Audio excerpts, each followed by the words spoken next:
and bad news concerning the U.S. economy headlines today's show. I'm Carl Azus. It's great to have you watching.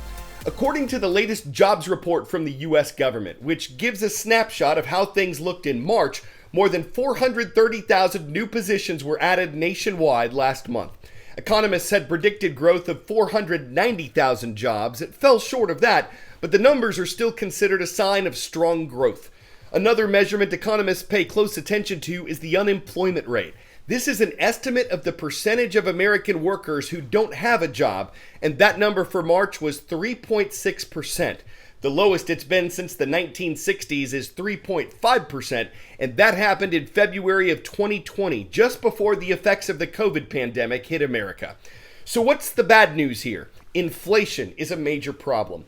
Housing prices, new construction, existing homes, and rent have all gone through the roof. By the end of last year, the prices of the things we buy had risen by their biggest margin in 40 years. Gasoline prices rose steadily throughout 2021, and they jumped even higher after Russia invaded Ukraine in late February. If you add up the costs of groceries, gas, and many other things that American families usually buy, Bloomberg Economics expects the typical household will pay $5,200 more this year than it did last year for the exact same things. That's why, even though wages have been increasing in many jobs, Americans aren't feeling those raises because the increase in prices is greater than the additional money in their pockets. What they are feeling is reflected in consumer sentiment, how people perceive their own money and the economy as a whole. And that measure for March was at its lowest level in more than a decade.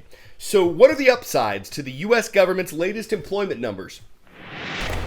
Well, they're saying there was strong hiring across the board and an unemployment rate that fell to the lowest of the pandemic. 431,000 jobs added back into the economy. 3.6% is the jobless rate. Also, some very good news for January and February. Those numbers were revised higher. Look at February, 750,000 jobs added back in that month. That is much stronger than we expected. That has been the trend, hasn't it? As they've been trying to grapple with all of this flux in the American job market. When they go back and really look at those numbers, they tend to revise them higher. So a strong performance here in the beginning of the year. In fact, if you look at the average, it's about 562,000 jobs added back on average in the first quarter of this year. In normal times, you would be screaming from the rooftops. We know that those are jobs being added back after a huge washout at the beginning of the pandemic. The U.S. economy is still down about 1.6 million jobs since it all began. The story is really in the jobless rate here. This is 14.7% at the worst. This was a really ugly moment. Last year, you were still at 6%. Now 3.6% unemployment. That shows you that people are being hired, people are being employed, and the unemployment rate is tumbling quite quickly here. In fact, when you look in these numbers, you can see that 418,000 people came off the sidelines and went back into the labor market. That's what you want to see. They're hearing about rising wages. They're hearing about all this job hopping that's providing people with this great opportunity in the American jobs market, and they're coming back into the labor market. 10-second trivia. Which of these events occurred in 1790? First U.S. census taken, Washington was elected president, the U.S. Constitution was ratified, or slavery was abolished.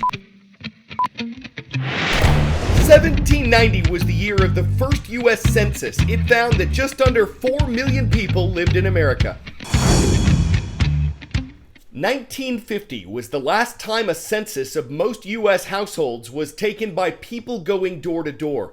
After that, the Census Bureau started mailing Americans the forms to fill out. The findings from the 1950 census have just been made available to the public. A database of almost 7 million records is now online. A spokesman for the National Archives says the project's been in the works for a decade. The original paper documents these records came from no longer exist. They were destroyed in the 1960s, so what you can see was scanned from microfilms that the Bureau took in 1952. It's not a complete list of everyone who lived in America.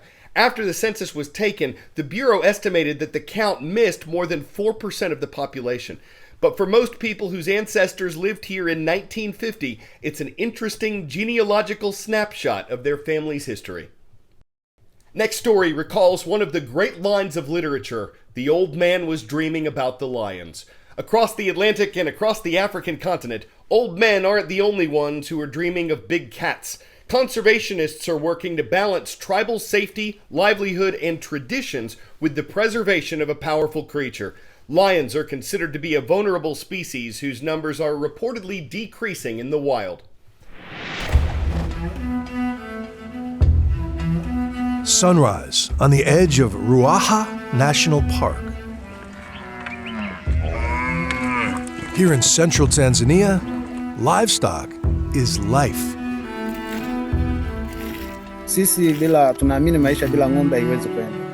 Our tribe believes livestock is part of the family, and we cannot live without them.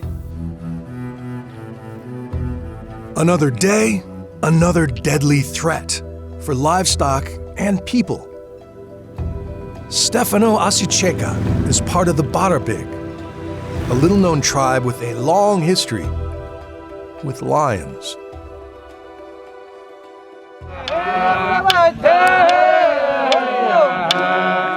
In our tribe, our customs and tradition raised us to have pride in killing a lion as a young man. And we are made to believe that once you kill one, it at least reduces the threat. Traditionally, young warriors like this would gain rewards and status from killing lions. Part of the Lion Defenders program, Asicheka is showing them ways to protect the tribe while preserving the pride.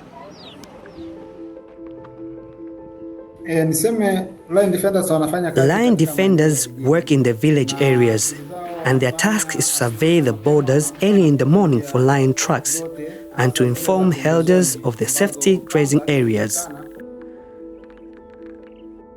The Lion Defenders are part of the Ruaha Carnivore Project, founded by Amy Dickman in 2009. When she first came here 4 years previously, things were bad. She said she had to work hard to gain the tribe's trust.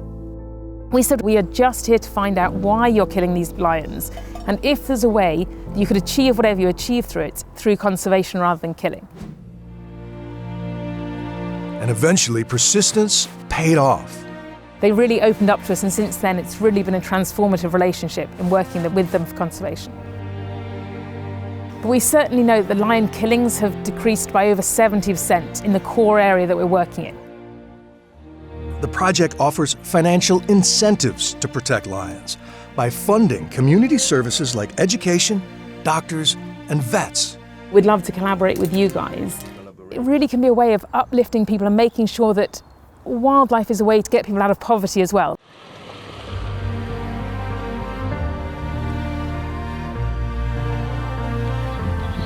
Asicheka also gives tours of the park to help his tribe see wildlife from a new perspective.